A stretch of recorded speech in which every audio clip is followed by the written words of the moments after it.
hermanos, bendiciones. Gracias, Padre Celestial, por este privilegio que tú nos das, mi Señor, de poder reunirnos, Señor, y poder, Señor, estar unidos, mi Dios, para poder aprender, mi Dios, porque así tú lo demandas, mi Dios, que nos preparemos cada día, Padre. Gracias por este día, gracias por el alimento, gracias por todo lo que tú nos has dado este día, mi Señor.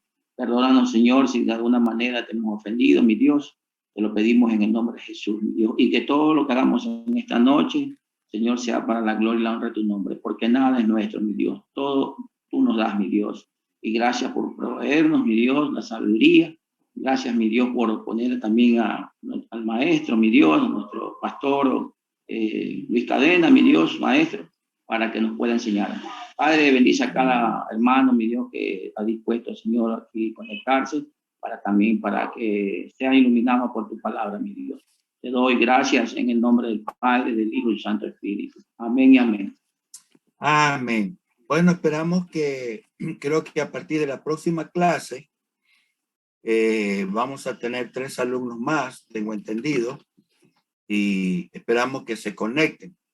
Esos 3 alumnos, no los conozco yo, pero yo sé que tienen que conectarse porque están también para graduarse, ya me han ido estudiando antes, y vamos a ver entonces ahora si aparece. Bien, hermano, ha sido una experiencia, yo creo, muy bonita esta semana que ustedes han tenido de trabajar en equipo.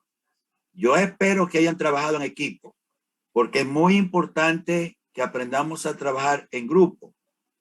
Algunos me escribieron pidiéndome información y que estaban reunidos, que habían formado un chat solo de los 4, de los 5 para trabajar. Bueno, esa es la idea.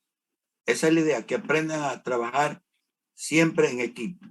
El progreso de una iglesia, el progreso de una familia, el progreso de una nación es cuando aprendemos a trabajar en equipo y a compartir, digamos, el trabajo juntos. Han sido 4 equipos que tenemos esta noche para participar, así que yo espero que esos hayan trabajado juntos y sea una experiencia muy, muy bonito para que puedan juntos aprender a cómo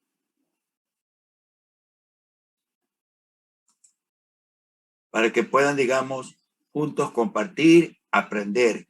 Y yo estuve el día sábado, como digo, dando clase ahí donde en la iglesia de Getsemaní, al instituto, y vi a unos hermanos de la licenciatura que están en la oficina del pastor ahí, que trabajaban todavía en su tarea, coordinando, buscando. Bueno, esa es la idea, hermano. Juntos, trabajar. Bueno, me alegro mucho por ustedes y por el esfuerzo que han hecho. Así que tenemos 4 grupos para esta noche para hacer sus exposiciones, que esa es la parte en la cual nosotros vamos a terminar.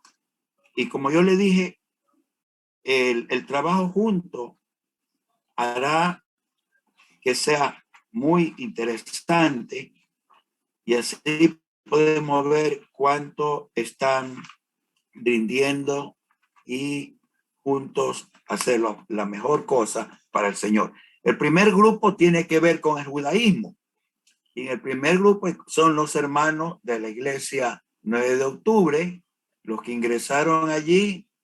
Así que vamos a ver si se reunieron. El hermano Jorge tiene que darme reporte y luego yo los anoto acá, de acuerdo a que tengo el asunto allí por equipo. Muy bien. Entonces vamos a ver, hermano, lo que vamos a permitirle este tiempo a los hermanos que tienen que hacer la primera presentación sobre el judaísmo para que puedan hacer su exposición. Ok. Guarden. En esta noche vamos a exponer un tema muy interesante, la verdad. Yo al judaísmo, muy en lo personal, no lo tenía como una secta, pero ya estudiando y viendo estas cosas puedo decir que hay cosas que desconocemos, ¿no? Pero gloria sea dada a Dios en esta universidad que nos permite descubrir, nos permite anales. Ahora, Moisés organiza el culto a Jehová en el año 1200 antes de Cristo. La religión del pueblo, al que se conoce con los diversos nombres de israelita, hebreo, judío, nació primeramente de una importante experiencia religiosa a través de Moisés. Un hebreo de Egipto que alcanzaría muy elevado puesto en la corte, mató a un egipcio que maltrataba a un hebreo, huyó al desierto y allí sintió que Jehová lo llamaba para que le ayudara a libertar a su pueblo de la opresión. Eso lo encontramos en el libro del Éxodo, capítulos 2 y 3. Desde ese momento, Moisés se presentó como el libertador de los hebreos. Hasta el día de hoy, él es el libertador de los hebreos, en el nombre de quien dijo, yo soy el que soy. Este nombre especial de Dios en el judaísmo se ha conocido hace mucho con el nombre de Jehová, aunque la forma original fuese probablemente Yahvé o Yahweh, según Éxodo 3:14. La historia de las escrituras. El judaísmo comenzaría a existir después de la destrucción del templo. Esdras fue el verdadero padre del judaísmo. Retornó de Babilonia a introducir y hacer cumplir no una nueva ley, sino una nueva manera de guardar la antigua. Esdras 7:10. En los días de Esdras, este recargado código de leyes religiosas, llamado Código Levítico, había sido complementado.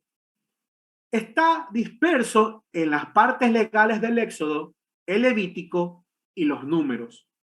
Este código lo llevó a Esdras consigo de Babilonia hacia Palestina. Con la ayuda de Nehemías, persuadió a su pueblo a que lo aceptase como la expresión definitiva de su lealtad activa hacia Jehová su Dios. En el tiempo de Jesús, hubieron cientos de sinagogas en Jerusalén.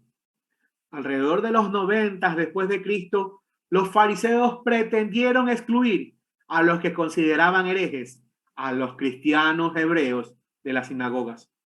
Los fariseos triunfaron en la influencia que llega hasta el día de hoy, haciendo al judaísmo primero normativo, rabínico, ortodoxo y tradicional. Los rabinos exaltan el valor de la Torá, que su existencia constituía en la existencia de Israel y no en Dios. Ahora, la idea mesiánica. Un rasgo saltante del judaísmo fue su acariciada esperanza en un Mesías o en un ungido de Dios que cumpliría una gran misión. Idea que, como la de Dios, tuvo sus alternativas. Como el rey venidero en Jeremías 23:5 y 39, otras veces como el de un buen pastor en Miqueas 5 del 2 al 5, Ezequiel 34:23 y Ezequiel 37:24. Otras como de un fiel servidor según Isaías 52, 13 al 15, 53, 1 al 12 y en Ezequiel 34:24. Hay algunas pruebas que en el libro de los santos del judaísmo la idea de un glorioso fruto material se espiritualizó en una forma de esperanza de un orden social ideal, universal, pero la elaboración de esta gran idea se ha generalizado con mayor eficacia en la religión y en el cristianismo. Jesucristo, más que ningún otro nacido de padres judíos, presumió y ha sido reconocido por otras gentes como la más perfecta realización de los elementos espirituales de la idea judío-mesiánica. Ahora, dentro de las creencias del judaísmo, tenemos la religión judía es primero monoteísta, y eso lo encontramos en Deuteronomio 6:4. La Trinidad es una pluralidad que surge del nombre plural Elohim, que es Dios fuerte. Ciertos pasajes del Antiguo Testamento sugieren la idea que son tres, según Isaías 48:16. El Mesías sería quien pondría fin al largo periodo del pecado, estableciendo eternamente la justicia, según Daniel 9:24, o según Zacarías 12:10, o en Romanos 11:26 al 27. Las celebraciones de la ley judía establecen un completo sistema de leyes del kashrut, en el que se establece una clara distinción entre los alimentos permitidos y los alimentos que son prohibidos. Estas son creencias del judaísmo. El calendario judío fue establecido de una forma, en su forma actual, hace 1600 años. El calendario judío es un calendario lunar con 365 días del año, que consta de 12 meses lunares, 29 a 30 días. El día del judío comienza y concluye con la puesta del sol. La semana judía empieza el día domingo, y el Sabbat o el día sábado, que nosotros no conocemos, para ellos es el día de descanso. Y se observa desde el atardecer del viernes hasta el sábado por la noche. Dentro de sus principales fiestas, vamos a ver, tenemos la Pascua o el Pesach, que es la más relevante. Eso se celebra el 7 u 8 días del mes de Nisan o Aviv. Eso significaría para nuestro calendario entre el mes de abril, entre el mes de marzo y el mes de abril, el día 15. La Pascua celebra la salida de los hijos de Israel de la tierra de Egipto. Es la celebración más antigua del calendario litúrgico celebrado por el pueblo hace más de 3000 años. Se conmemoran dos hechos. Primero, la libertad política de la esclavitud egipcia. Y segundo, y el comienzo de la historia nacional del pueblo judío. Ahora, otra de las fiestas que ellos tienen es la fiesta de Pentecostés, la fiesta de las semanas, el día de las primicias y la fiesta de la siega, la fiesta de los tabernáculos de cabañas, la fiesta de las luces, el día de la expiación, el Purim y el día del Yom Kippur. Ahora, para poder entender esto, podemos ver que dentro de esta secta existen puntos fuertes que tiene el judaísmo que son relevantes. Dentro de los puntos relevantes está su concepto del Dios. Es uno, supremo y santo. Segundo, su hincapié en su gobierno moral del mundo. Tercero, su concepto ético del pecado contra Dios enseñado por los profetas de Israel. Cuarto, su relación directa entre Dios y el hombre, como le enseñaron los profetas y algunos de los salmos. Quinto, su hincapié en el gozo aparejado a la obediencia de la ley de Dios. Sexto, su interés en el bienestar de su pueblo. Esos son puntos fuertes del judaísmo.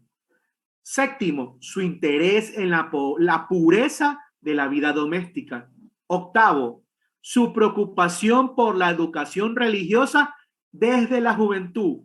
Yo leí una vez un reportaje que las escuelas judías son una de las mejores, y dentro de la parte religiosa, estas escuelas concursan para cuando les toque ir a la universidad, el que saque mejor nota tiene todo pagado. Noveno, su firmeza y cohesión en la desgracia. Y décimo, su esperanza en un futuro mejor. Ahora, dentro de los puntos de vida del judaísmo encontramos su exclusivismo general. O sea, ellos se siguen creyendo que son el único pueblo que Dios ama y que Dios no ama a nadie más que no sean los israelitas. Entonces, ellos piensan que son exclusivos, son únicos y tal vez sí, pero la Biblia nos enseña que también nosotros somos hijos de Dios. Segundo, su indebido hincapié en la preferencia de Dios por el pueblo de Israel. Ellos piensan que solo Dios ama a Israel. Dios no ama al mundo. Dios nunca envió a su hijo a morir. O sea, solo Jesucristo, si hubiera sido el Mesías de ellos, solo debería morir por ellos, no por el mundo. Entonces, para ellos Jesucristo solamente es un profeta, no puede ser el que viene a rescatarlos. Tercero, su hincapié en una ley del pasado que admite poca expansión o progreso. Cuarto, la tendencia a caer del sublime concepto profético del pecado como moral en el concepto del pecado como principalmente ceremonial. Ellos son muy ceremoniosos en todas las cosas. Hasta ahora, ellos tienen muchas prácticas antiguas. Por eso es que Jesucristo le dijo, ustedes ponen cargas pesadas de las cuales ni ustedes, hablando de los fariseos, pueden cargarlas. Quinto, la tendencia al legalismo y al formalismo excesivo. Los judíos son demasiado legalistas. Entonces ellos tienen una tendencia que todo lo que ellos hacen es bueno y lo que hacemos los demás es imperfecto, no tiene orden. Entonces solamente para ellos el legalismo y su formalismo excesivo no les permite ver más allá de lo que Dios les mandó a hacer a ellos. Y por último, el abandono del esfuerzo por la conversión del mundo. Ellos no creen que debe compartirse el amor del Dios de Israel. Ellos piensan que solo ese amor es para ellos porque son un pueblo escogido. Sí, es verdad, fueron un pueblo escogido, fue un pacto con Abraham, pero nosotros debemos recordar que Dios envió a su hijo a morir por este mundo para darle vida eterna, para darle salvación, y es el problema de esta secta del judaísmo. Y ahí están los dos libros, pastor. Uno de ellos fue el que me hizo la impresión y el otro fue el que usted me envió. Saqué de estos dos libros. Ok, muchas gracias, hermano, por su presentación. Qué bueno que ha podido presentarnos rápidamente una visión práctica de lo que es el judaísmo, su vivencia, sus creencias, el desarrollo y lo que sostienen hasta ahora. Bueno, Israel sigue. Es un resumen de las dos partes de los libros porque en realidad yo pienso que es muy extenso, sí, pero se lo resumió de los dos libros, por eso hay de los dos libros los conceptos de lo que más se pudo, es que es más interesante. Claro que había otras cosas que hablaba de profetas, pero son cosas que ya la habíamos estudiado nosotros cuando estudiamos el pueblo de Israel y todo eso. Sí, sí, el libro La religión es viva tiene mucho detalle, ¿no? Sobre esas cosas allí. Pero bueno, gracias a Dios por ustedes que hemos tomado esta parte para avanzar un poco más en esto de conocer sectas y religiones. Sí. Sí, una pregunta. Lo que pasa es que el hermano Jorge decía el judaísmo como secta, pero más bien explicamos eso. Creo que sería denominarlo otra religión más que una secta. Sí, es otra religión. Eso explicamos, está como una de las religiones vivas porque tiene de su inicio. De hecho, los judíos ortodoxos dicen que los cristianos somos una secta del judaísmo. Ellos nos tienen a nosotros como secta. Así es. Porque están equivocados. O sea, son religiones, digamos que paralelas. Así es, son paralelas porque tienen a Dios, hablan de Abraham, de Jesucristo. Allí van, ¿no? Justamente. Muy bien, veamos ahora otra de las religiones vivas. Les digo son religiones vivas porque son milenarias, son muy antiquísicas, nacieron juntamente con el pueblo de Israel en esa época y tienen sus creencias y queremos que podamos aprender algo de aquello. Muy bien, los hermanos que tienen que presentar el budismo. ¿Dónde están los adoradores de Buda? Pastor, buenas noches, hermano, buenas noches. Nosotros comenzamos, somos el grupo número 3, no sé si nos toca a nosotros. ¿Cuál es el 2 entonces? El 2, por favor. Nosotros somos pastor. Ya, ¿usted qué le toca? ¿El Islam? Sí, sí, pastor. Ok. Muy bien, hermana. Entonces, adelante, hermana. Perdón, un ratito, por favor. Voy a compartir pantalla.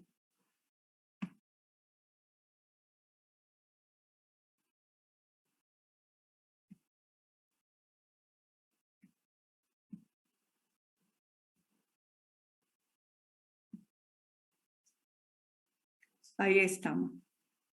Buenas noches, hermanos, pastor. A este grupo, a nuestro grupo 2, nos toca hablar, compartir sobre el Islam. Dentro de esta preparación de qué creen las sectas, entonces vamos a hablar un poco sobre el Islam. Y los integrantes del grupo, mis hermanas Sofía Cornejo, Maribel Bisueta, Pilar Jordán, María Elena Veloz y mi persona.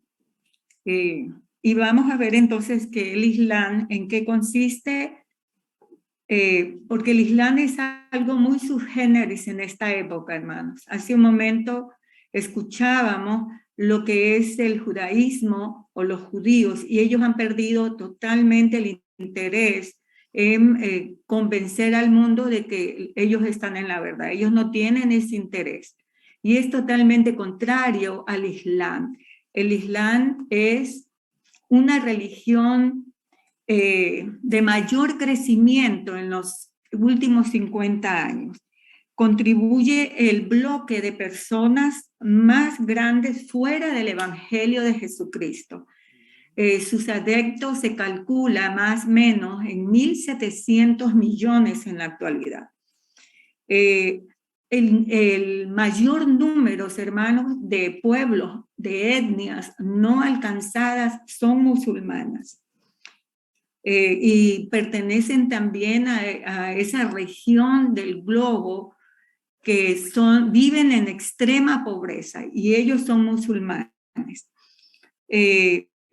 La pasión de Dios, ¿cuál es la pasión de Dios? La pasión de Dios es tener creyentes en todas las etnias, en que todas las naciones lo adoren, incluyendo los que profesan el Islam, que lo adoren a través de la fe de Jesucristo. Y lo que favorece el crecimiento de esta religión, que estamos viendo que cubre 1.700 millones de personas más o menos, es que ellos están envueltos en una guerra santa o la yihad. Son los musulmanes, ellos piensan, porque siguen la orden de Mahoma, su fundador, que el resto del mundo que no es musulmán, los infieles, como ellos nos llaman, tienen que creer o deben de morir. Es lógico este razonamiento que ellos exponen, que ellos viven, que ellos hacen. Coinciden sus doctrinas sobre la vida futura en la santidad que nos pide nuestro Señor. Es una religión que no tiene a Jesucristo como Salvador y autoridad suprema. Y las propuestas que ellos exponen se desprenden de un anacrónico concepto de predestinación. Y hermanos, este concepto de predestinación para los pueblos musulmanes es algo fundamental. Y vamos a verlo después de unos minutos.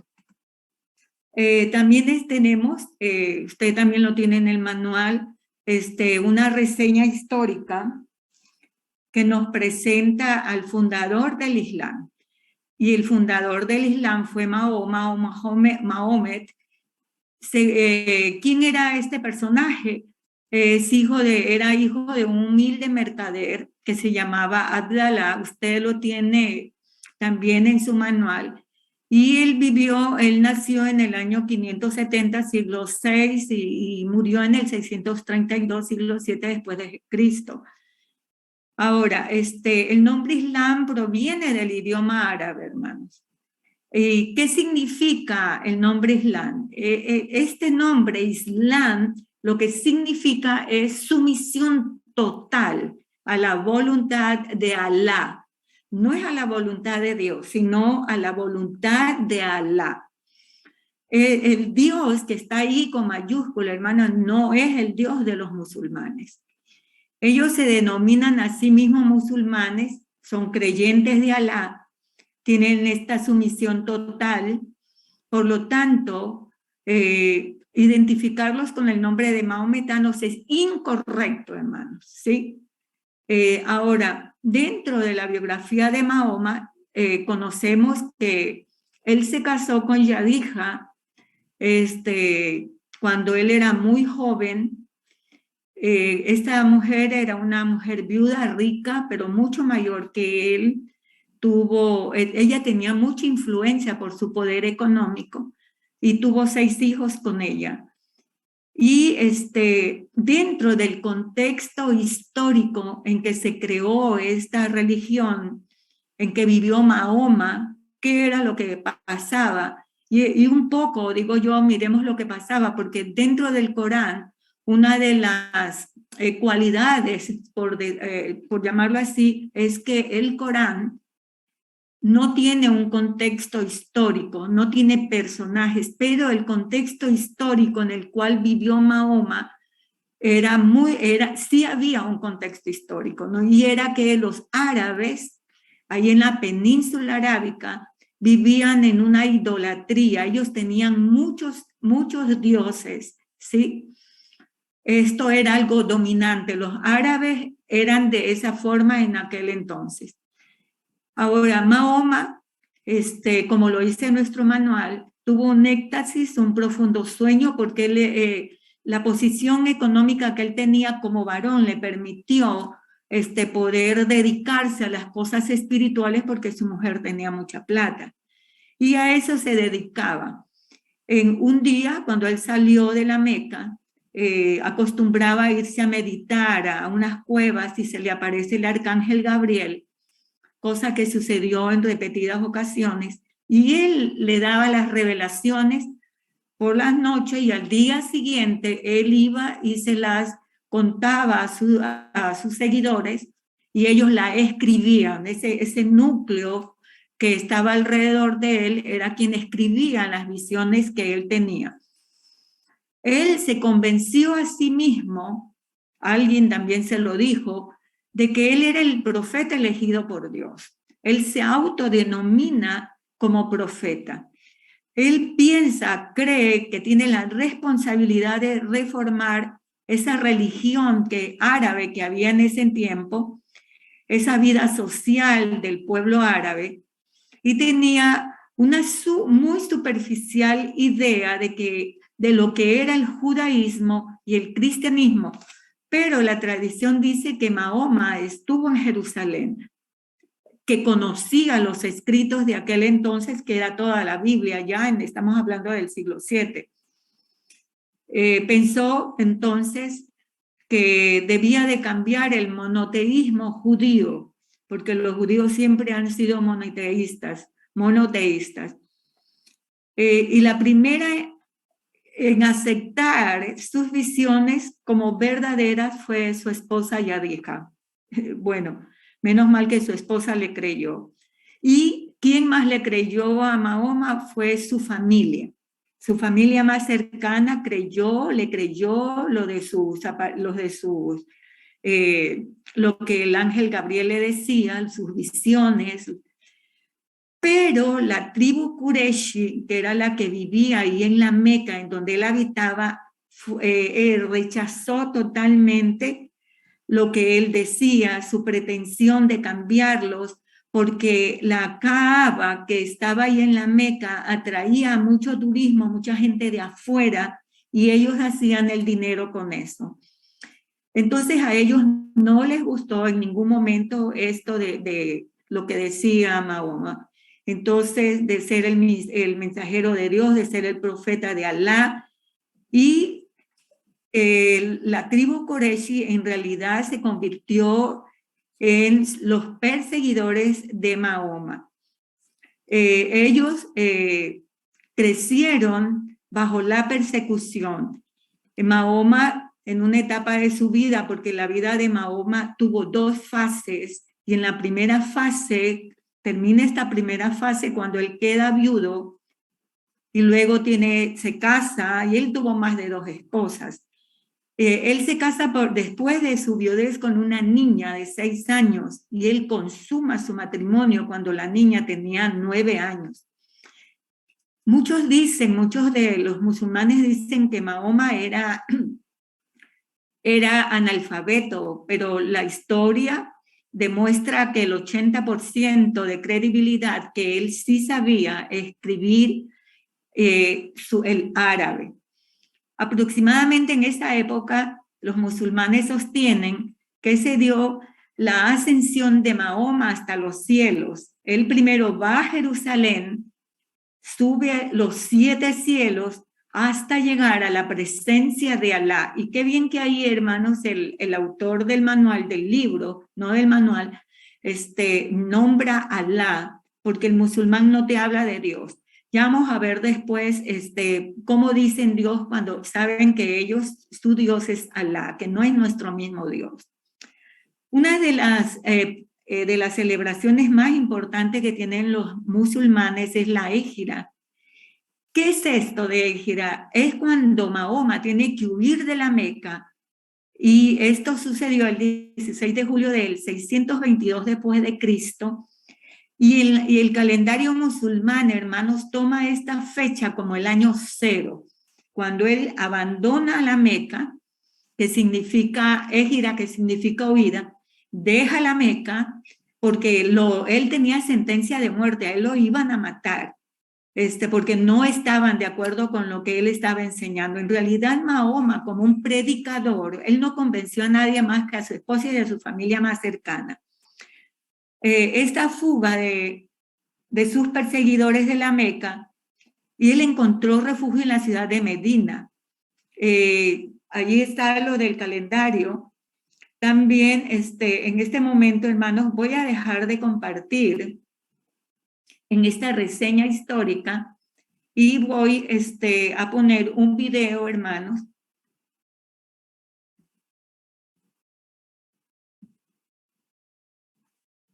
Walid al-Safir, las palabras de los... Vamos a verlo desde el comienzo, pero no todo el video, hermano.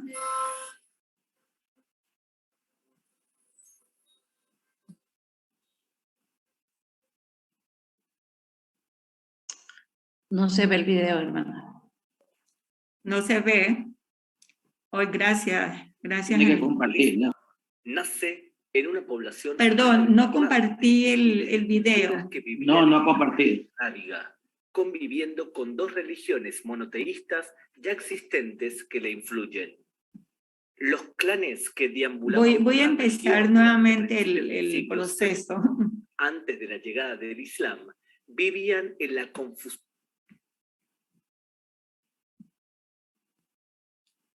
Ok. Voy a compartir pantalla. En la parte de arriba dice compartir video, hermana. Arriba, en la parte de arriba. Compartir video, y ahí le aparece. Sí, no tengo ese aviso aquí. María Elena, tú eres mi plan B. Tú eres el plan B del grupo, no el mío. Se seleccione la ventana. Voy a seleccionarla. Déjame ver si allí ya apareció.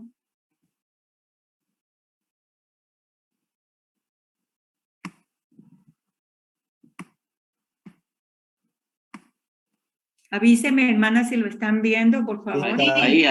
Ahí. Gracias, hermano. Voy a ponerlo nuevamente del principio.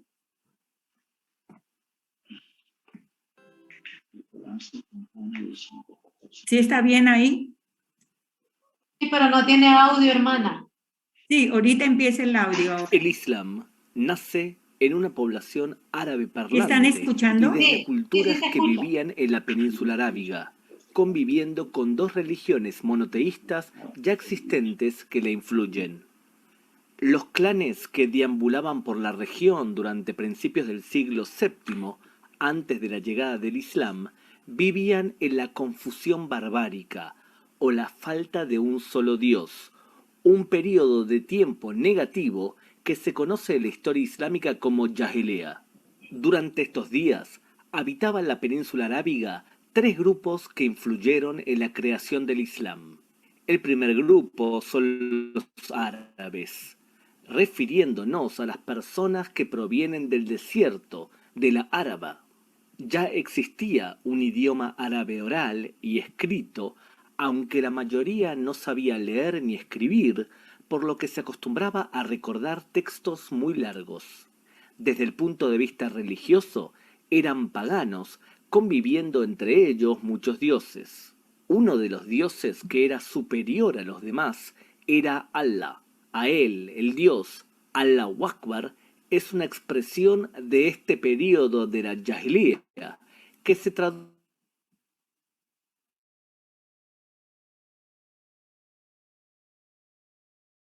como Allah.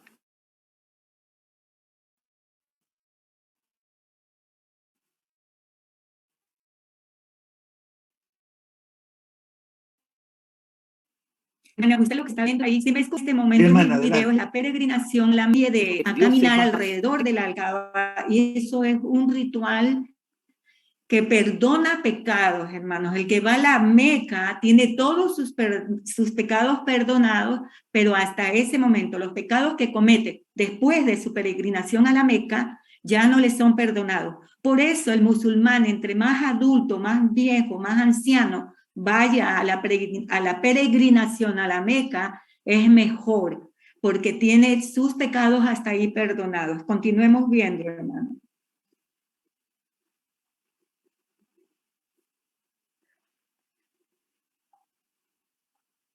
Existían dioses temáticos y también dioses zonales. Desde el punto de vista religioso, los árabes eran paganos.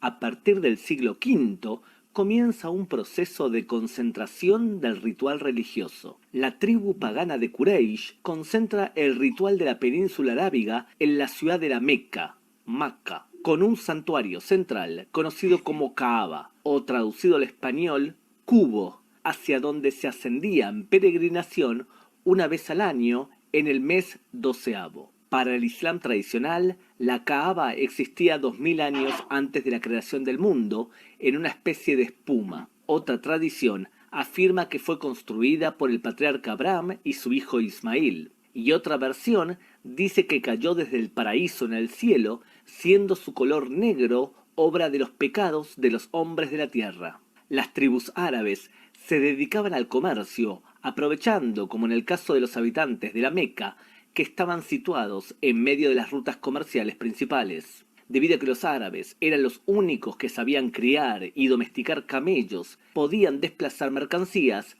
hacia lugares remotos. La Meca está ubicada en una cresta montañosa llamada Hijaz, o límite, que es el eje central para el transporte de mercancías por la región de la península. En esa zona se encuentra la Meca y también Medina. También están cerca del mar, por lo que se podía partir a comerciar hacia el Imperio Bizantino. Los árabes que no se dedicaban al comercio, como por ejemplo los hombres que vivían en Medina, se dedicaban a la agricultura beduina, a la producción de dátiles, al ganado, a la fabricación de ropa. Medina era un gran centro agrícola. La ciudad de la Meca, en donde estaba la Kaaba, se transforma aún antes de la llegada del Islam en un centro comercial, religioso y de peregrinaje muy importante. La tribu más importante de la ciudad, los Quraysh, eran los responsables de la Kaaba y gozaban de gran prestigio, lo que les permitía actuar de mediadores en conflictos entre tribus. El segundo grupo que actúa en la zona son los judíos, que estaban asentados desde los días del segundo templo, principalmente en la región del Yemen actual. Una fuente del Talmud indica que incluso llegaron allí desde los días del primer templo. Vivían dos grupos grandes de judíos. Uno de ellos estaba asentado en la ciudad de Medina, el 60% eran judíos, y otro en el Yemen. Hablamos de dos grupos muy influyentes. Un tercer grupo habitaba en la región de Keibar, al norte de Medina. En el siglo V, la reina yemenita se convierte al judaísmo. Los judíos eran una comunidad con un porcentaje alto de gente que sabía leer y escribir, siendo que los árabes se referían a ellos como los maestros. Los árabes de Medina solían enviar a sus hijos a estudiar con los maestros judíos. El tercer grupo que habita la región son los cristianos. Con respecto a los cristianos, eran árabes cristianos. El movimiento de los monjes ya interactuaba en la zona. También el comercio había traído al cristianismo a una interacción con el mundo árabe. Los únicos que no eran monoteístas y que comerciaban con ellos eran los persas. Es decir, que el mundo cristiano y el judío no eran extraños, ni extranjeros para el mundo religioso árabe. Ambos eran monoteístas, tenían un libro sagrado y su ciudad santa era Jerusalén. Para el final del siglo VI, hasta ahí vamos a ver, y duros voy a buscar ahora el minuto 8, hermano. Ustedes pudieron darse cuenta que la Meca en la actualidad es Arabia Saudí. Vamos a ver ahora un poquito más de este video.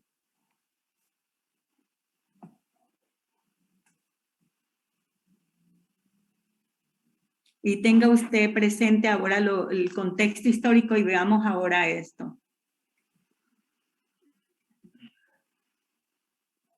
De sustento que le permitía tomarse tiempo para meditar y limpiar la cabeza. Es posible que en esos momentos haya conocido y haya sido influido por grupos de árabes que se habían convertido al monoteísmo y que son conocidos como los Hanifim. A los 40 años, en el año 610, y en lo que la tradición musulmana es la noche del destino, Laylat al-Qadr, en el mes de Ramadán, Mahoma asciende a la montaña alejada a la Meca, en la región de Jabal al-Nur, y allí se le presenta el arcángel Gabriel, que le ordena la tarea de difundir la palabra de Alá. En la Sura 96 leemos que le dice: recita en el nombre de tu Señor, que creó, o lee en el nombre del Creador. Ikra, que tanto en hebreo como en árabe tiene el significado dual de leer textos y también sermonear y difundir la palabra. Gracias a esta primera revelación, aprende a leer y a escribir, cuando otras versiones recopiladas en 2 hadices afirman que sabía hacerlo antes de su primera revelación. Durante su vida, Mahoma recibe las revelaciones por la noche y luego durante los días las explica. Sus seguidores toman nota, algunas sobre papel, las cuales terminan siendo codificadas en un libro de revelaciones, no ordenadas cronológicamente, llamado Corán. Unos 20 años después de la muerte de Mahoma, el tercer califa, Othman Ben Affan, ordena la confección y escritura de las revelaciones de Mahoma en un libro redactado en el idioma en el que fue recibido, el árabe. Mahoma regresa a la Meca y se siente decepcionado y triste. Sus mensajes son en árabe para los árabes, gran innovación en el marco del mensaje monoteísta.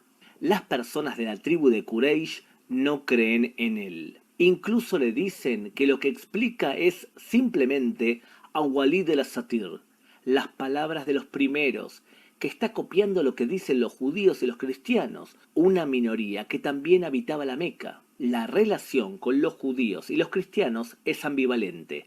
Por un lado, no quiere que lo traten como un copiar y pegar de otras religiones, Awalid al-Asatir, pero cuando sugiere que escuchen de otros la verdad, manda a sus escuchas a reunirse con los judíos y los cristianos, que también creen en un Dios omnipresente que no se puede ver. Mahoma hasta ahí lo vamos a ver, hermanos. Voy a dejar de compartir. Y siempre Mahoma es acusado de copiar de la Biblia, porque él la conocía. Él conocía la Biblia. Déjeme nuevamente ir donde está acá. Y casi se parece a Moisés, hermana Fabiola, porque subió también a la montaña y fueron revelados también. Él va cogiendo todo, pero ahora vamos a escuchar algo, después de un momento vamos a escuchar algo de propios musulmanes y lo que ellos dicen, ¿sí? Vamos a continuar con nuestra...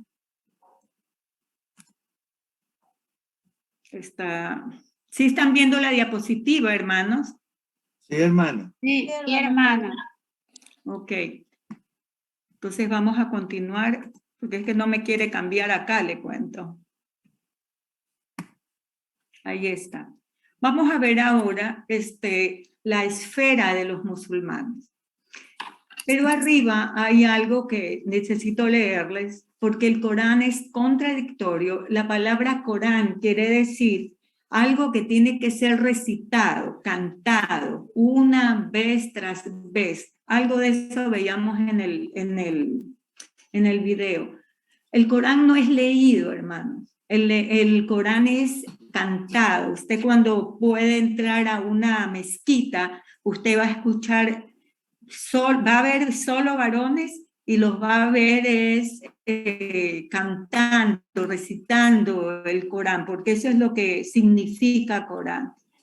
Ahora, dentro de la esfera ya de los musulmanes, los miembros de esta religión, no estoy de acuerdo con lo que dice el autor, que poseen un fervoroso espíritu misionero. No, el espíritu de ellos es otro, hermano. Un musulmán que no es radical, que no piensa que la yihad es la solución, que los gentiles deben de morir, no tienen un espíritu misionero. Ellos tendrán otra clase de espíritu, pero no espíritu misionero. Y esto es lo que provoca un alarmante y vertiginoso crecimiento. Pero ellos no son misioneros. Pero ellos sí están, hermanos, actualmente tratando de islamizar América Latina. Y ellos tienen ya dominados más de 32 países, hermanos. En realidad, son muchos más países.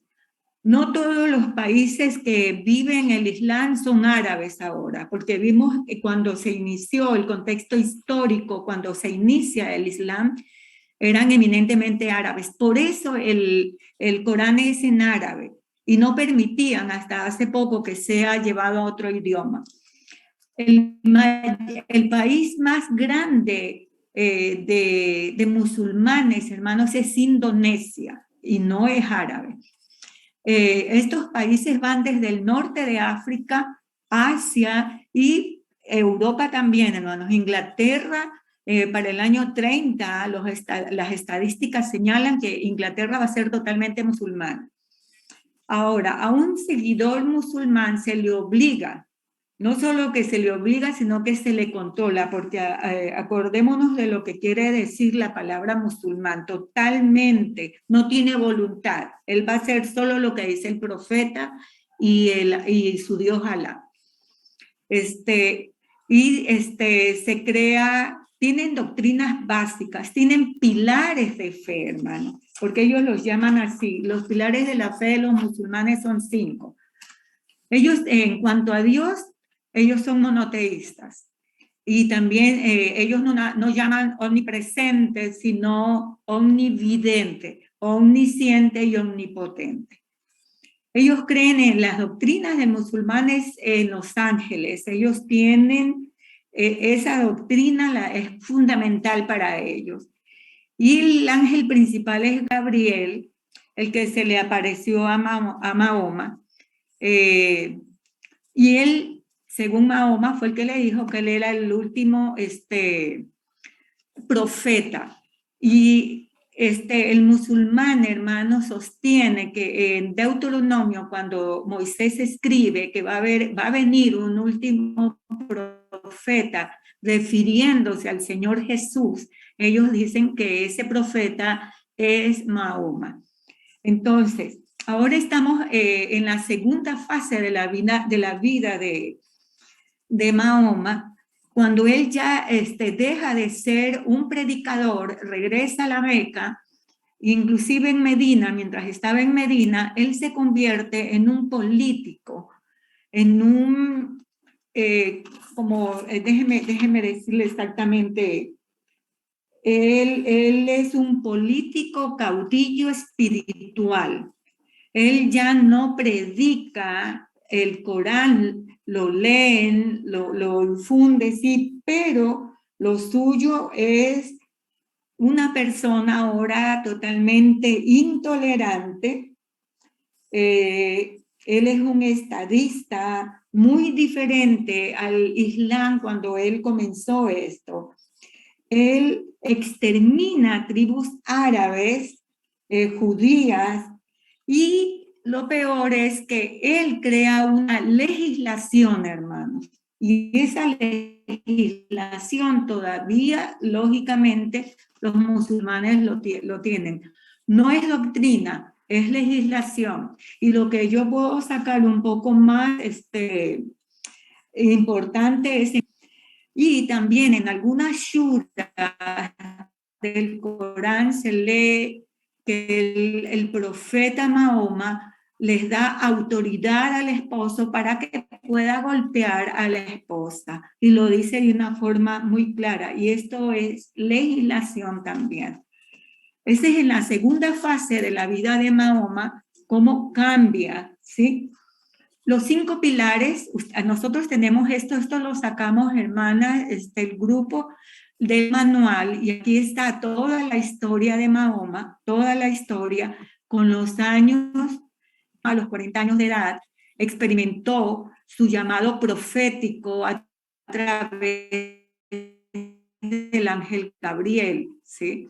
Cuando era en la parte derecha, entonces tenemos la expansión del Islam, como poco a poco el Islam desde este siglo VII va cogiendo fuerza, pero en un momento dado esto pierde la fuerza hasta el siglo XI, que lo tenemos acá, que hay también otras fechas importantes. No vamos a hablar en esta diapositiva porque usted la tiene, pero yo sí quiero llevarlo, hermano, a que usted lea con mucha atención lo que tenemos desde cuando él nace hasta el siglo VII, el 610, el 613, toda esta es la historia de Mahoma, y luego la historia, cómo se expande el Islam. ¿Cuáles son los pilares?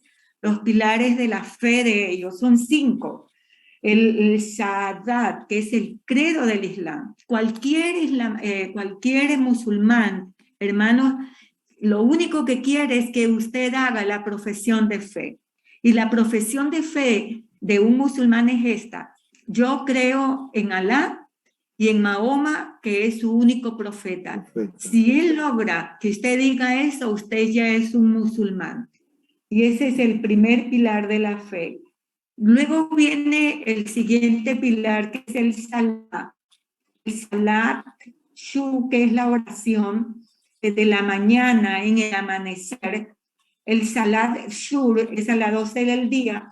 El Salat al-As, que es a la puesta del sol. Y el Salat al-Isha, que es la oración nocturna. Y esta oración ellos la realizan en diferentes posiciones. Tienen que lavarse los pies, las manos, tienen que estar físicamente limpios para poder hacer estas oraciones. Y es cuando en la mezquita se oye el llamado a la oración. Una mujer no puede ir a la mezquita, no puede orar junto a los varones. La mujer ora, pero dentro de su casa.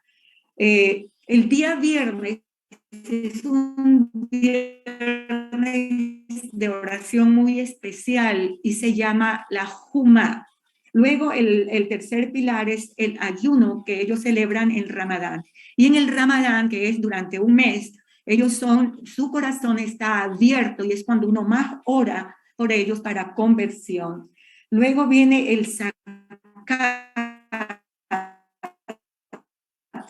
¿Qué es el zakat? El zakat es la limosna que se le da a los pobres. Y el hajj es la peregrinación a la Meca. Y un musulmán está obligado, por lo menos una vez al año, una vez en su vida, ir hasta la Meca en esta peregrinación. Ahora, si él no puede ir, debe de mandar, debe de ayudar y mandar a alguien para que vaya. Y uno de los pilares también de los musulmanes es la yihad, o la guerra santa. ¿Qué libros, en cuanto a los libros sagrados? Usted nunca le escucha a un musulmán decir el Corán, sino el sagrado Corán. Y el Islam reconoce 4 libros sagrados, hermano.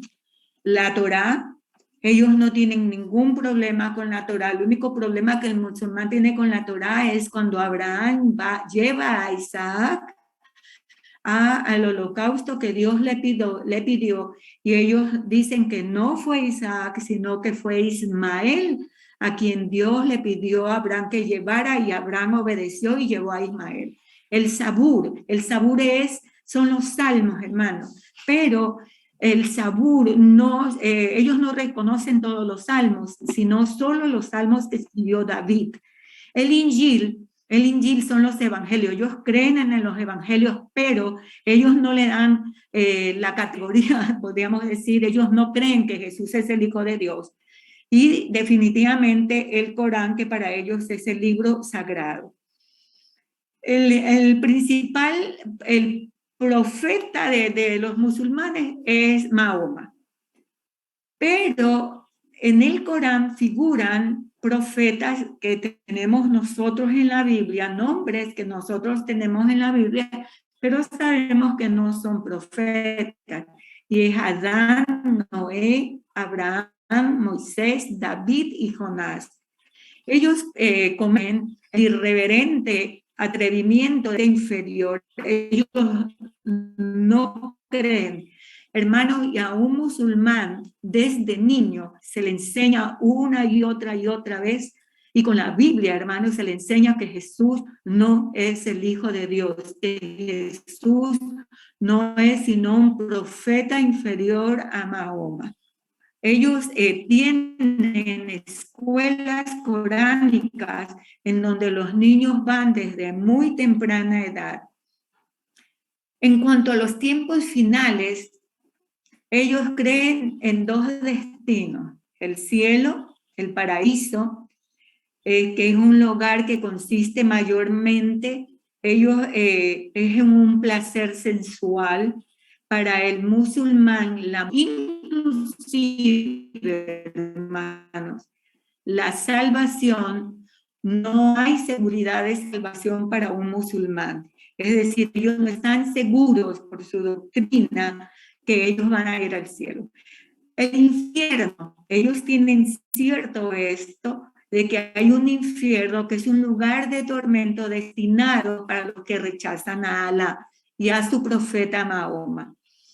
Ellos tienen ellos antes de ser purificados, el musulmán, para el estudio, para investigar todos estos datos precisos.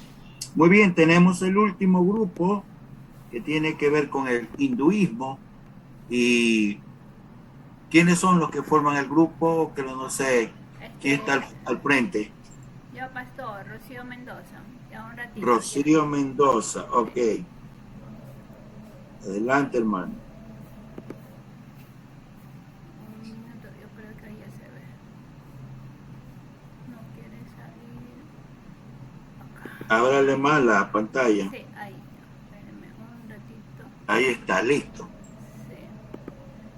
Buenas noches, hermanos. Nosotros vamos a hablar sobre el hinduismo.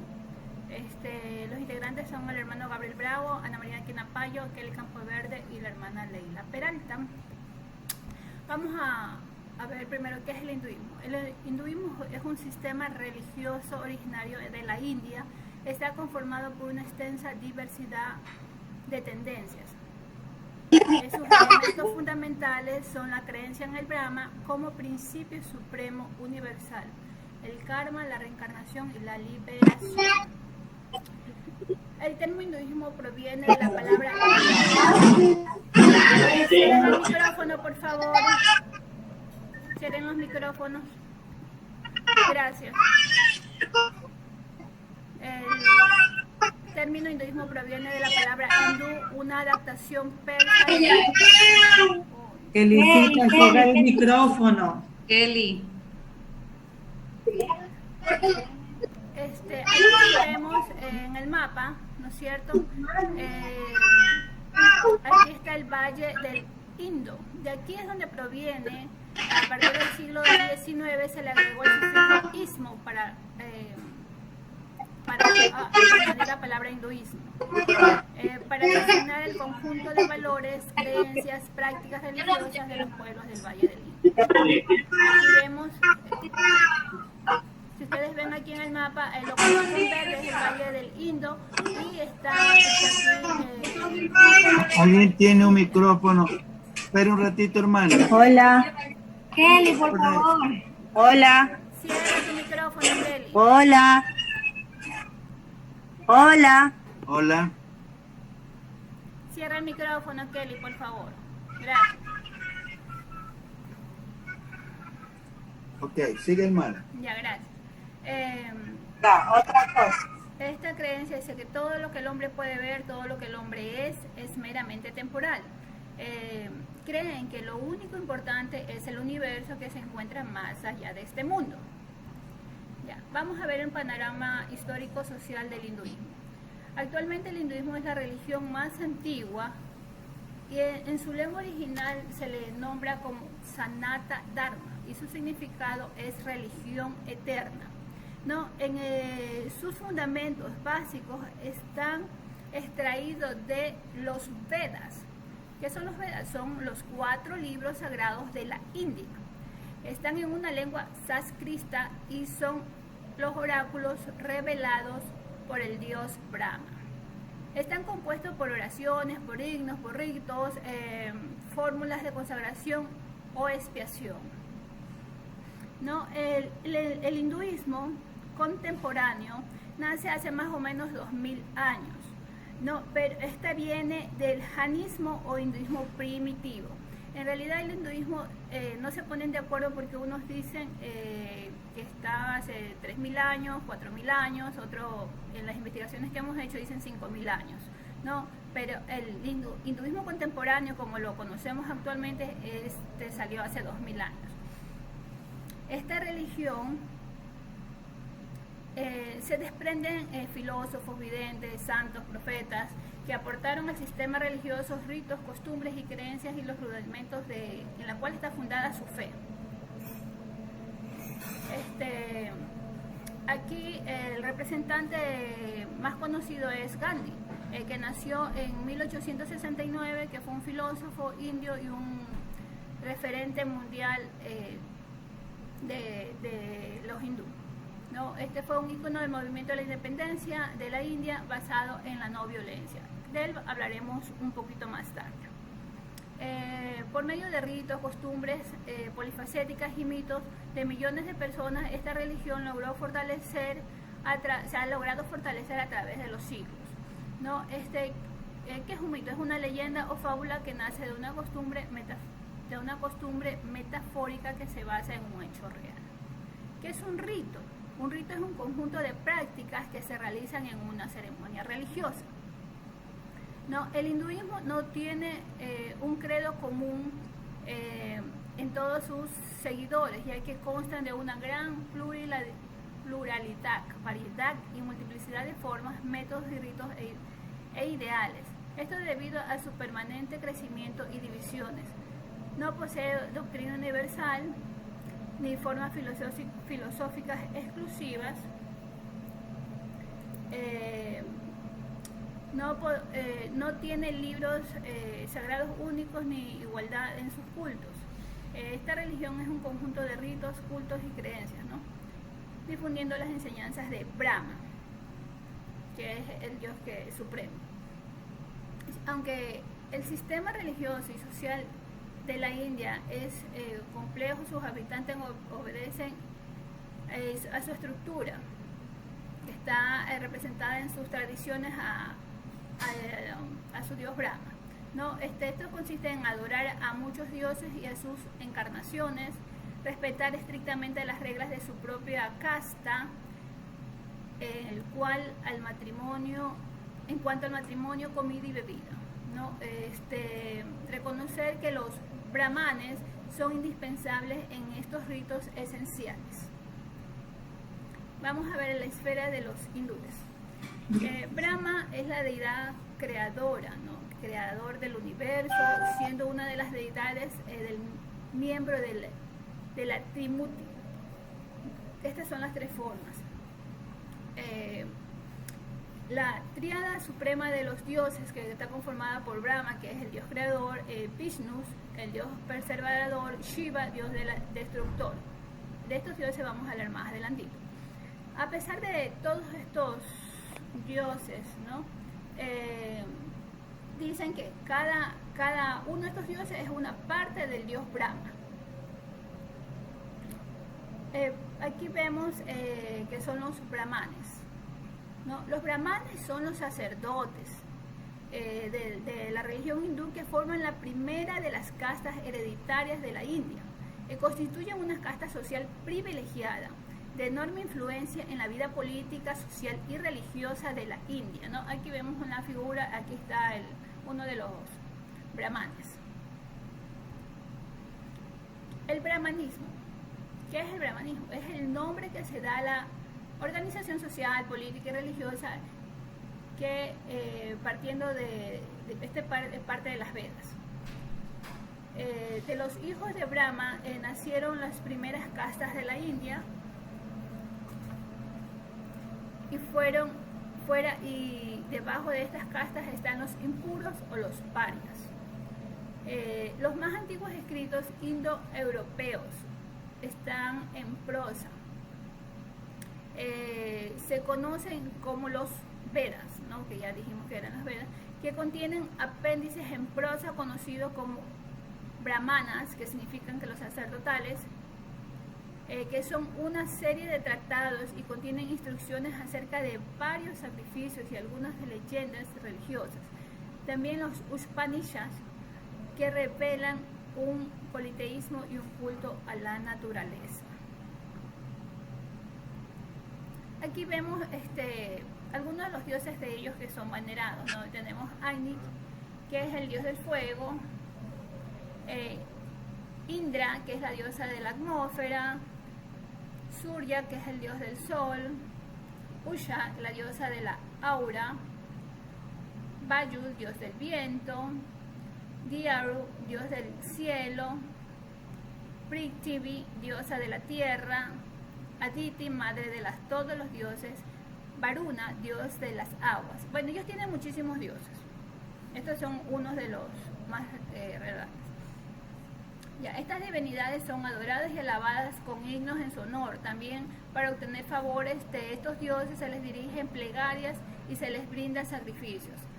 Los sacerdotes brahmanes ofician esta ceremonia. Todos los sacerdotes del hinduismo son brahmanes, ¿no? Como dijimos, ellos son de la primera casta.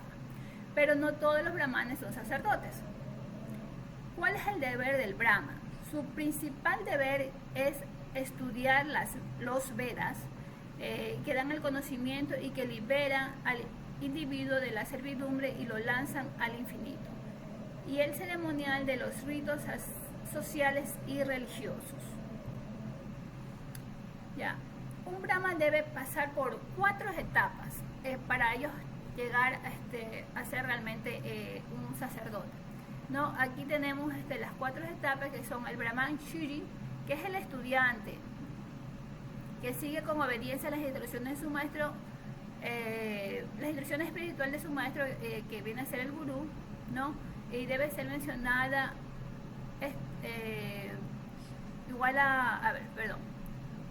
que se menciona en el gurú a la dios Brahma con energía pura y perfecta. El Gyasta, el aspirante a Brahman, debe casarse, tener hijos y ser líder espiritual primero de su familia para luego poder ser un Brahman, ¿no? Aquí vemos que también acogen algo de lo que nosotros como cristianos profesamos, ¿no? Que el líder tiene que, el pastor tiene que estar casado y gobernar su casa. Ya. El vanaprastha, luego de sus obligaciones con el mundo, debe apartarse como ermitaño, debe llevar una vida aislada, con recogimiento espiritual. Ese es el tercer paso, o la tercera etapa. La cuarta etapa es Sanghais. Ya liberado de toda protección material, va de un lugar a otro dedicándose a los ejercicios espirituales. Con la mortificación de la carne, ellos consideran que la carne obstruye todo enriquecimiento espiritual. Superadas estas etapas, el brahman está listo para llevar a cabo los rituales y ceremonias religiosas y su compromiso sociocultural, ¿no? O sea, ya está listo para ser un sacerdote. Al acentuar el sistema de las castas, se coloca a los sacerdotes en la cúpula. En los libros sacerdotales, en sus acertos sobre la salvación, dice: la salvación de las personas depende del pago de los sacerdotes oficiantes. No, esto se parece aquí a la persona de la religión católica, que se debe de pagar para ver en dónde está, ¿no? Si va camino al cielo. En los textos sacerdotales también dicen que el sol no saldría si el sacerdote no sacrificase. No, entre los años 1000 y 800 a.C., por primera vez el hinduismo se restringe el consumo de la carne de buey y la costumbre de que la esposa coma con su marido, ¿no? Y la idea de la reencarnación se anuncia por primera vez. Aquí también vamos a hablar algo de la vaca sagrada, que como sabemos es lo que más nos llega acá a América. Las vacas en India simbolizan a la madre tierra, la naturaleza, la fertilidad y la abundancia. Estas pueden recibir distintos nombres según la conexión que tengan con los dioses y deidades. El más importante es el karma de Unu, otorgadora de deseos.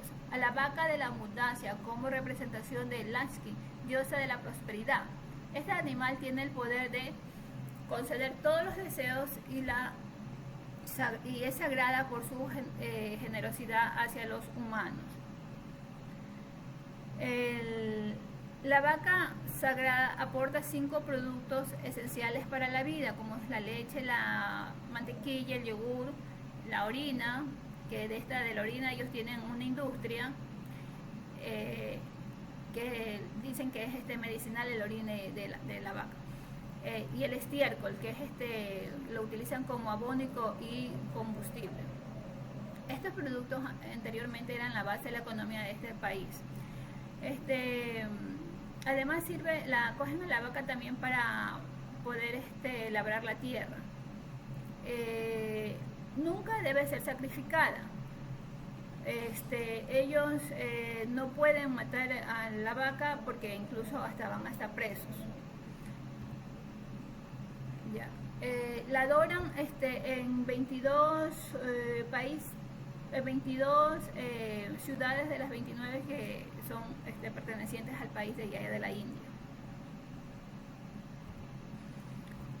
¿Qué es el Krishna? El Krishna significa negro, azul oscuro o atractivo. En sánscrito, el idioma indiano, Krishna es un dios personificado del hinduismo, es la representación de las manifestaciones del Dios supremo en el mundo según la tradición hindú. Es la encarnación del gozo y del amor, y traemos a cotación que el Krishna acá ha llegado más a Europa y América, y acá en América. En América lo conocemos como el Hare Krishna. Ellos tienen que no, la persona que llega a ser Hare Krishna no piensa mucho, sino que hace todo lo que su líder le dice, su gurú.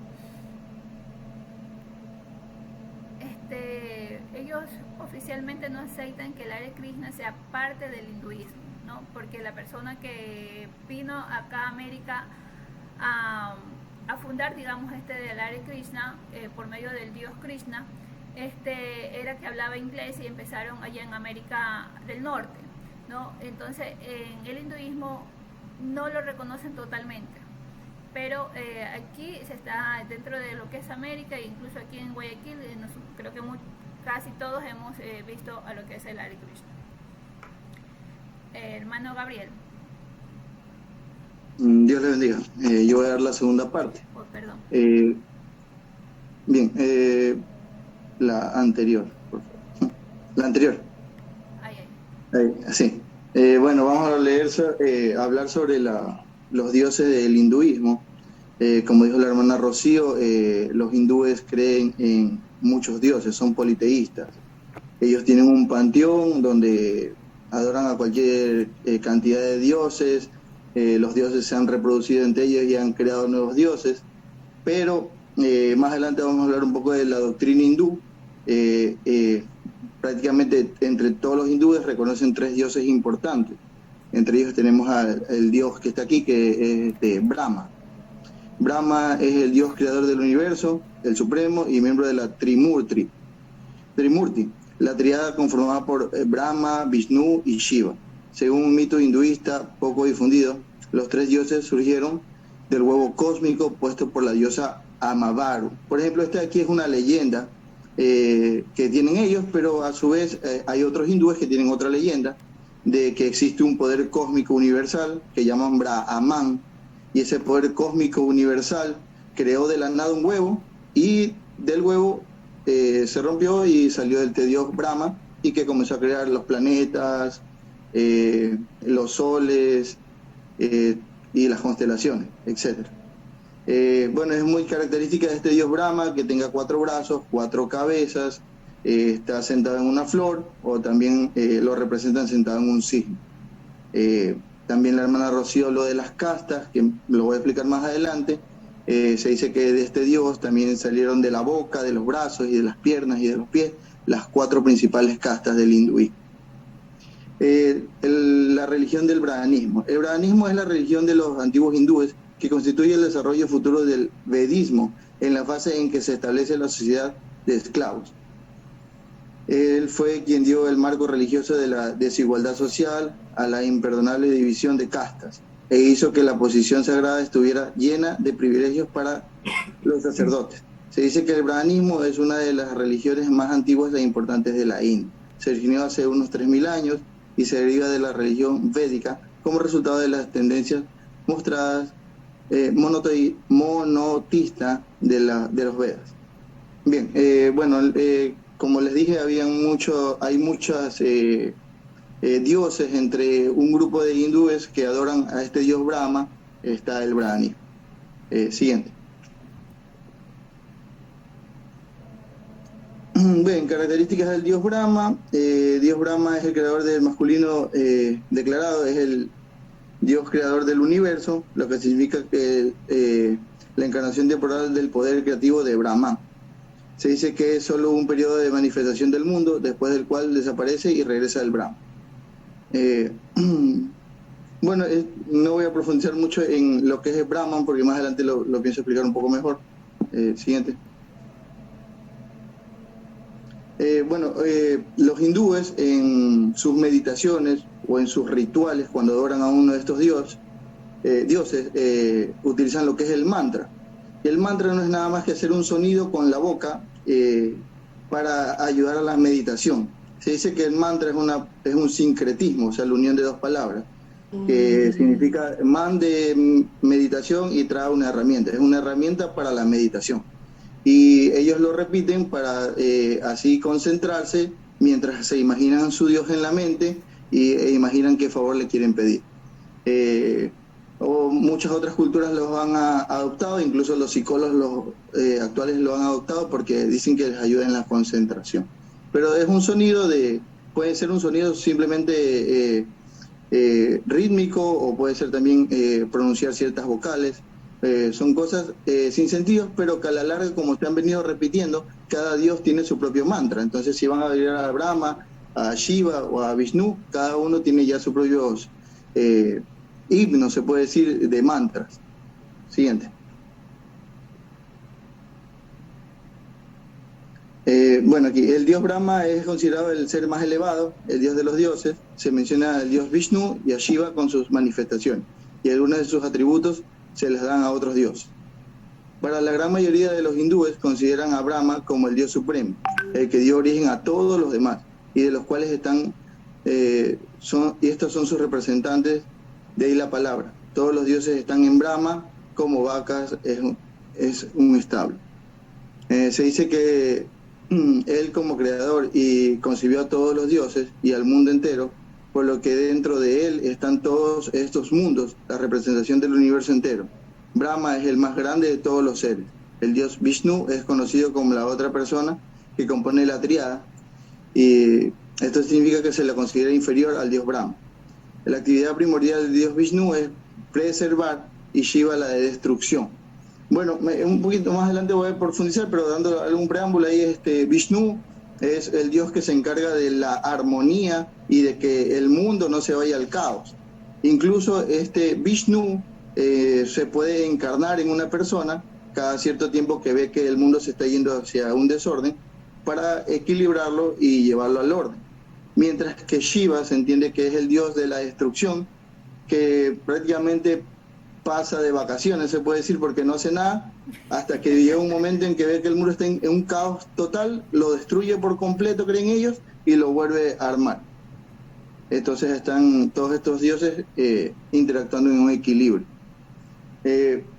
Las doctrinas son variadas, porque ya les digo, pueden haber un hindú, en una familia hindú puede haber uno que no crea en los dioses, que simplemente cree en un poder cósmico universal, otro que adore a un dios Brahma, otro que no cree en los dioses sino simplemente en las castas, y otros que creen en las Vedas. Es muy variado, pero en sí se puede generalizar que todos estos grupos comparten por lo menos estas 4 doctrinas, que es la creencia en el karma, la transmigración, el régimen de las castas, que son las divisiones sociales, los 3 dioses que ya hablamos en antes, y la reverencia por los Vedas, que son los 4 libros sagrados de ellos, que puede ser la representación del judaísmo de la Torá o en el Islam del Corán. Siguiente. Bien, en el hinduismo se reconoce la existencia, aparte de Brahma y de cualquier otra deidad, de una potencia cósmica de justicia llamada karma. Esta es una ley de los actos impersonal que administra a cada persona la retribución de vida por sus actos, asignándole en su próxima reencarnación un estado social más bajo o más alto. Sin embargo, absteniéndose de todo esfuerzo y deseo, el hindú puede llegar a superar las consecuencias de sus actos anteriores y de este modo escapar completamente hacia un estado superior de impersonalidad. Los hindúes creen que en un alma personal que se reencarna durante miles de años hasta que la carga y la responsabilidad de la perfección desaparezca y es absorbida por Brahman, es la fuerza cósmica. Ni las terribles penas del infierno ni las inefables gozos del cielo son para siempre. El alma ha de abandonar uno y otro destino para renovar un ciclo de vida. Ellos creen mucho que, como les decía al comienzo, el Brahman, que es una fuerza cósmica universal, todos venimos de ahí, nos desprendemos de ahí y pasamos por distintos seres, ya seamos plantas, ya seamos animales, ya seamos personas de una casta. Podemos ascender de la casta de agricultores a una casta más alta de gente política, o de una casta política a una casta más alta que es de sacerdotes que practican el brahmanismo, y de ahí llegar a un punto de equilibrio en el que me retornen al Brahman, que es la fuerza cósmica donde todos los hindúes esperan llegar. O sea, todos ellos tratan de cumplir bien para ir subiendo de escalones en escalones conforme van cambiando sus vidas. Mueren, reencarnan en otra vida, mueren, reencarnan en otra vida, pero el objetivo es cumplir bien su misión para al final llegar al Brahman.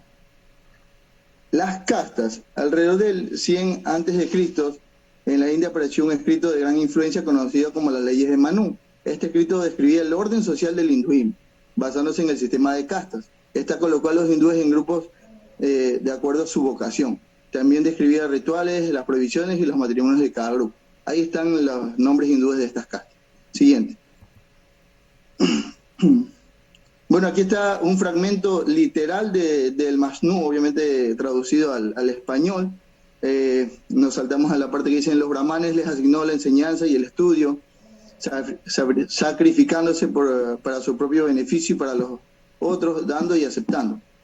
Los kshatriya les ordenó proteger a la gente, dar ofrendas, ofrecer sacrificios, estudiar y abstenerse de los placeres sexuales.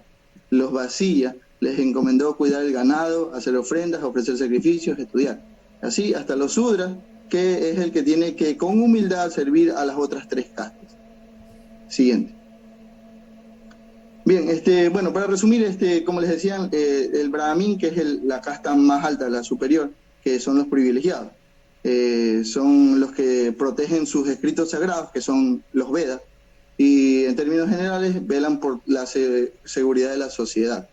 La clase, digamos, alta, la de gente que tiene dinero e influencia, son los kshatriya. Y también están ahí los guerreros, están los príncipes políticos, los ejércitos, las fuerzas policiales. Ellos dictan las leyes y cobran los impuestos y defienden al pueblo y al mismo tiempo reconocen la supremacía del brahmin, o sea que el brahmin es una casta superior a ellos. Está la casta del Vaisya, que es la tercera casta, compuesta de ocupaciones de la clase media, incluyendo mercaderes, comerciantes, maestros y artesanos. La cuarta, que es la Sudra, compuesta de los granjeros, campesinos y peones de todo tipo. Y hay una, en el hinduismo moderno hay la quinta casta, que son los parias o los intocables, que son los extranjeros que han ido a vivir a la India, tienen poca relación con las otras 4 castas, realizan tareas como lavar la ropa, hacer zapatos y cremar a los muertos. No tienen acceso a sus rituales, a los rituales que hacen las otras castas. Siguiente. Como decía la hermana Rocío, es muy importante guardar los amigos de una casta con respecto a la otra. Si yo nazco en una casta, no puedo ser compañero de otra casta porque eso vendría a ser como una especie de pecado. O sea, eso es algo malo para mi karma y en el futuro, en vez de ascender hacia una casta superior, voy a descender a una casta inferior, incluso puedo ir al infierno y voy a pasar una mala vida.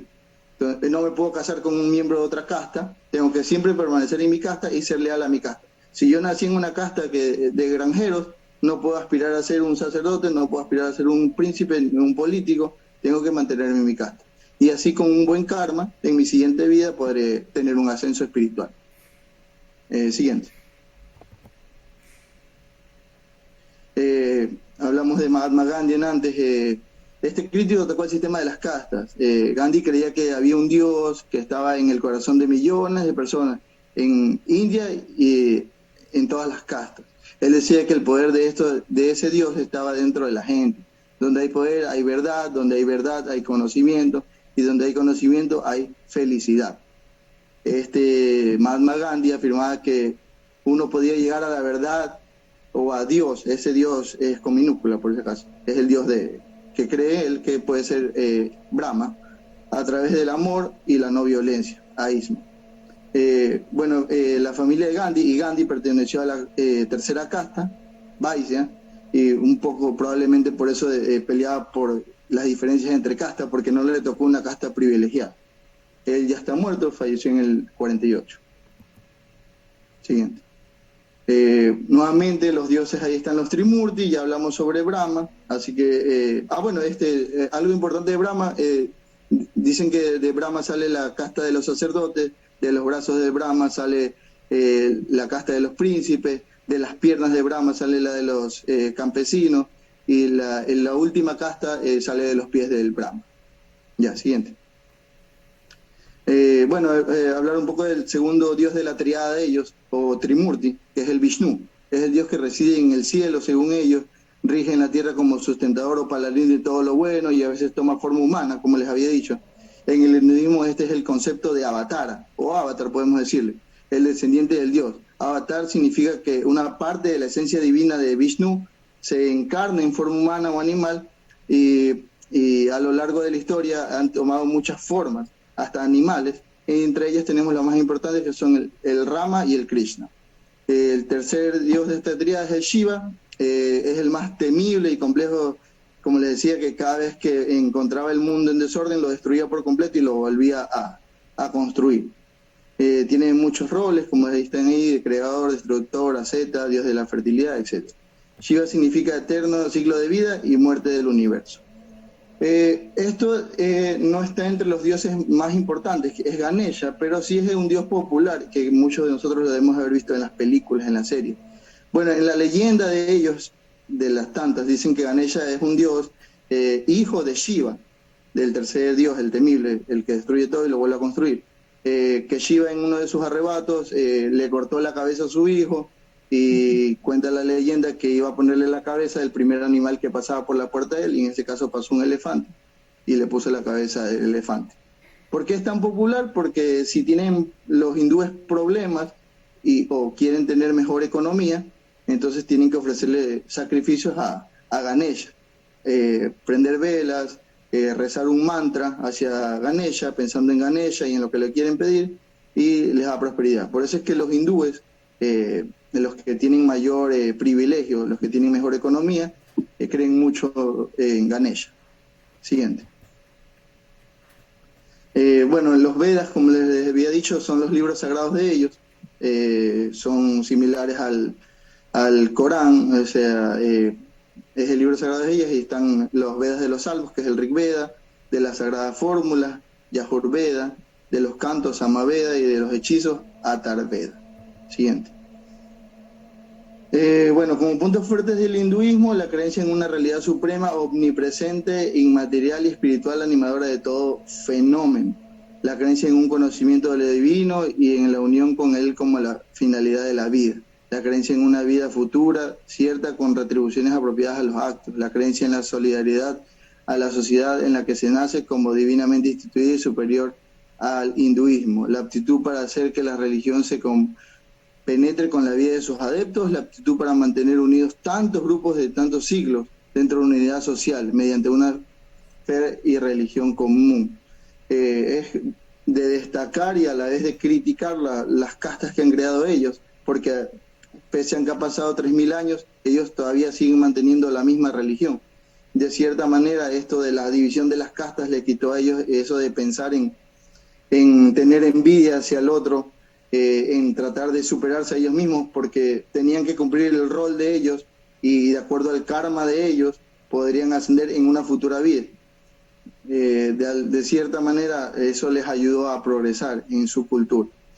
Los puntos débiles del hinduismo: falta de carácter personal y de responsabilidad sobre el ser supremo, falta de valor permanente o de ideal moral en la persona humana, falta de norma moral universal salvo las distinciones sociales, imposibilidad de mejora en la posición social de la persona, excepto después de la muerte, imposibilidad de mejora en el orden general de la sociedad, excepto en las enseñanzas de unas cuantas reformadores que no han sido escuchados, exceso de ceremonias en el culto, grosera idolatría teóricamente justificable por el panteísmo y solo levemente repudiada por maestros del hinduismo, bueno, etcétera. Lo importante aquí es reconocer cuáles son los puntos débiles y fuertes de cada una de estas sectas y religiones que hemos aprendido y ver de qué manera nosotros a ellos en un conocimiento general que en sí el humano tiene de buscar la verdad y dirigir su corazón hacia un Dios que de alguna manera la persona elegida, Dios lo está llamando, y a través de nosotros, a través del Espíritu Santo que nos utiliza a nosotros, poder ver los puntos vulnerables de estas religiones y sectas, y que el Espíritu Santo, a través de los estudios que nosotros hemos tenido, nos dirija para poder teóricamente, porque estas personas son muy letradas, poder argumentar con la Biblia que ellos están equivocados. De todas estas religiones que hemos visto, el hinduismo es la que tiene más dioses, creo que es la que está más desordenada, pero a la vez creo que ha sido una de las fortalezas, porque cada uno, o sea, hindú, cada uno en su forma de creencia se ha aceptado entre ellos y han creado, como llamaríamos acá, diferentes denominaciones hinduistas, pero entre ellos mismos están apoyándose entre ellos, no es que hay una rivalidad, una competencia.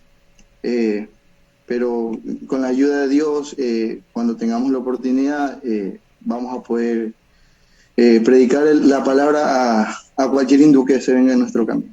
Muchas gracias. Gracias, hermano Gabriel. Gracias a usted. Una pregunta, hermano Gabriel o Ana María. Me falta, yo tengo a Rocío Mendoza, Gabriel Bravo, Ana María. ¿Quién era el otro allí? La otra persona. Eli. Eli Leila. Campo Verde y Leila Peralta, pastor. Campo Verde y Leila. Yo veía la cabeza de elefante, pastor. Dicen que los elefantes tienen cerebro de maní. Ya entiendo por qué los hindúes tienen cerebro de maní. Y en el grupo del hermano Pedro me falta una persona. Tengo a Lourdes Rosita Consuegra. ¿Quién más está en su grupo, hermano Pedro? Pastor, la hermana Rosita Consuegra, el hermano Luis Arturo Benavides, la hermana Lourdes Morán, el hermano César Bueno Morán. Rosita, Arturo Benavides. La hermana Lourdes Morán. Lourdes Morán. El hermano César Bueno. César Bueno. Y el hermano Pedro Franco. Ya lo tengo. Listo, hermano, ya lo tengo para los grupos, las notas. Bueno, hermano, han hecho un buen esfuerzo, un buen trabajo, y sabe que, bueno, Dios nos ha dado sabiduría, le ha dado sabiduría a ustedes también para ser parte, y realmente nos adelantamos bastante con este tema. Entonces, con esta noche, hermana Leila, despídanos en oración. Bueno, oremos, hermanos. Bendito Padre Celestial, te damos gracias, Padre, por este tiempo, por este momento, Padre, en que hemos aprendido bastante sobre cómo muchos viven confundidos, Padre amado. Permite que podamos compartirles, Padre, a las personas, porque hay bastantes que viven perdidos, Padre, viven en error, Padre. Permite que podamos ser siervos que cumplen su misión de llevar el Evangelio a todo el mundo, Padre amado. Gracias te damos por esta noche, gracias te doy por la vida de cada hermano presente, Padre, gracias te doy por la vida de nuestro pastor, que a pesar de todo, Padre, él siempre tiene buen ánimo, Padre. Bendice su vida, dale salud, Padre amado, sana sus heridas, y te pedimos por esta noche, Padre. Gracias te doy por este hermoso tiempo que hemos tenido de aprendizaje. En el nombre de Cristo Jesús oramos. Amén.